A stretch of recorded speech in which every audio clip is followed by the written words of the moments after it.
خط بھیجتا تھا اس کو بھی وہ اپنے لیے حماقت نہ سمجھتے. اس طرح مرزا غالب کے جو اخلاق تھے، عادات تھے، ان میں ہر ایک کے لیے محبت کی جگہ تھی.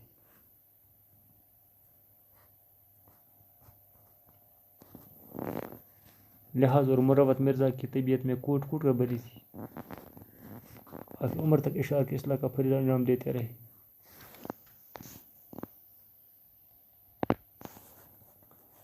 انہوں نے میسور کے ایک شہزادے کو اپنی کتاب بھیجی.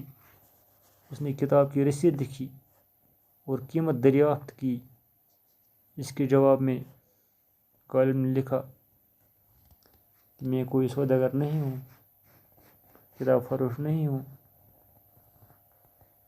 کہ آپ سے کتاب کی قیمت لوں.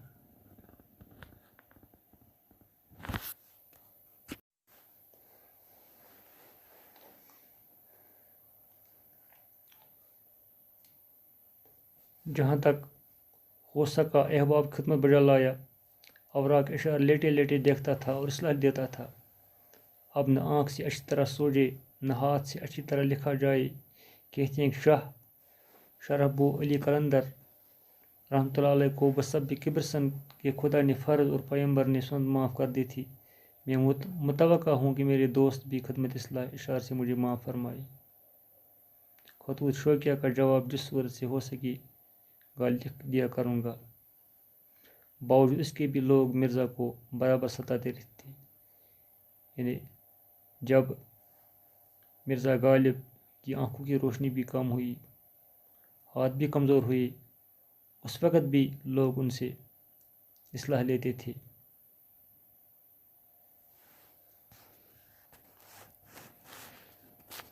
اگرچہ مرزا کی آمدنی قلیل تھی مگر حوصلہ فراخ تھا. سائل ان کے دروازے سے خالی ہاتھ بہت کم جاتا تھا.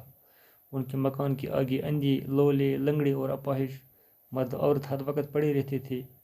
غدر کے بعد ان کی آمدنی کچھ اوپر 150 روپیہ ماہوار کی ہو گئی تھی اور کھانے پہننے کا خرچ بھی کچھ لمبا چوڑا نہ تھا. اور غریبوں اور محتاجوں کی مدد اپنی بساط سے زیادہ کرتے تھے، اس لیے اکثر تنگ رہتے تھے.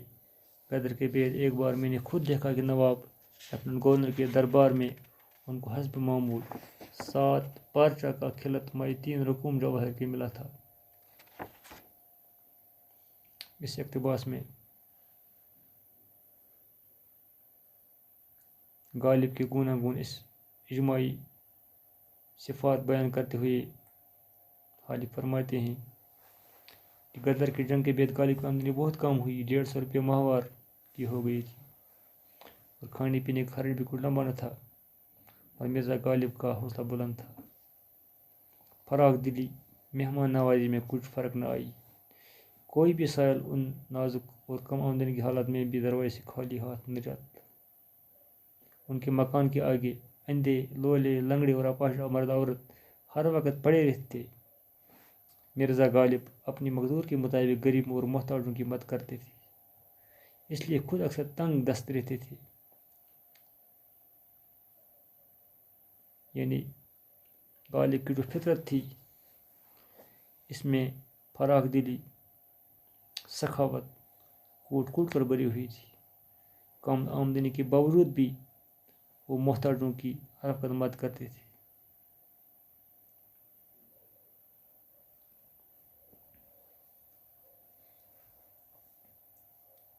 غدر کی لڑائی کے بعد ایک بار میں نے خود دیکھا کہ نواب لیفٹیننٹ کے دربار میں ان کو معمول کی طرح 7 پارچہ کا خلط، ساتھ ہی 3 نقد رقم جواہر کی ملا تھا. لیفٹیننٹ کے چپراسی اور جمعدار حسب عادت اور قاعدے کے موافق انعام لینے کو آئے. مرزا کو پہلے ہی خبر تھی کہ انعام دینا ہوگا، اس لیے انہوں نے آتے ہی خلط اور رقوم جواہر بازار میں فروخت کرنے کے لیے بیچی تھی. خلط قیمت آئی تب ان کو انعام دے کر رخصت کیا. یعنی انعام بھیجا لیکن چپراسی اور جمع داروں کو وہ سب روپیہ حوالے کر دیا. یہ مرزا کی دریا دلی، مہمان نوازی کا بہترین ثبوت ہے. وہ اپنے دوستوں کے ساتھ جو گردش روزگار سے بگڑ گئے تھے نہایت شریفانہ طور سے سلوک کرتے تھے. دل کے عمائد میں سے ایک صاحب جو مرزا کے دلی دوست تھے، غدر کے بعد ان کی حالت سقیم ہو گئی تھی، یعنی کمزور ہو گئی تھی، وہ غریب ہو گئی تھی۔ وہ مرزا کو ملنے آئی، انہوں نے چھینٹ کا ایک چوگا پہنا ہوا تھا۔ غالب کو یہ چھینٹ کا چوگا پسند نہ آیا، انہوں نے اس دوست سے یہ مانگا اور اپنا اچھا چوگا اس کو دیا۔ وہ ایک خط میں لکھتے ہیں، قلندری و آزاد گوی احسان و کرم کی جو دائی میرے خالق نے مجھ میں بر دیے ہیں، بقدر ہزار ایک ظہور میں نہ آئی۔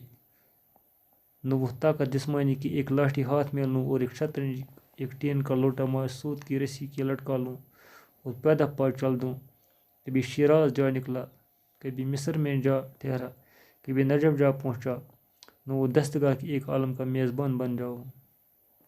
اگر تمام عالم میں نہ ہو سکے تو صحیح، جس شہر میں رہوں اس شہر میں تو بھوکا ننگا نظر آئی۔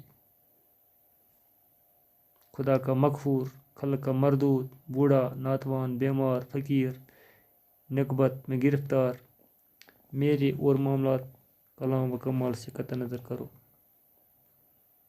وہ جو کسی کی بھیک مانگتے نہ دیکھ سکے اور خود در بدر بھیک مانگے، وہ میں ہوں۔ یہ مرزا غالب کا مزاج جو تھا وہ قلندرانہ مزاج تھا، آزادانہ مزاج تھا۔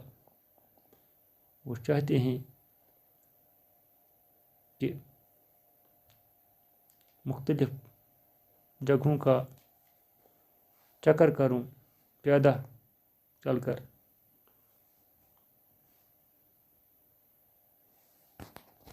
غالب چاہتا ہے کہ مختلف شہروں شیراز، مصر، نجف وغیرہ میں جا کر وہاں کے لوگوں کا میزبان بن جاؤ، وہ میرے مہمان بن جائے۔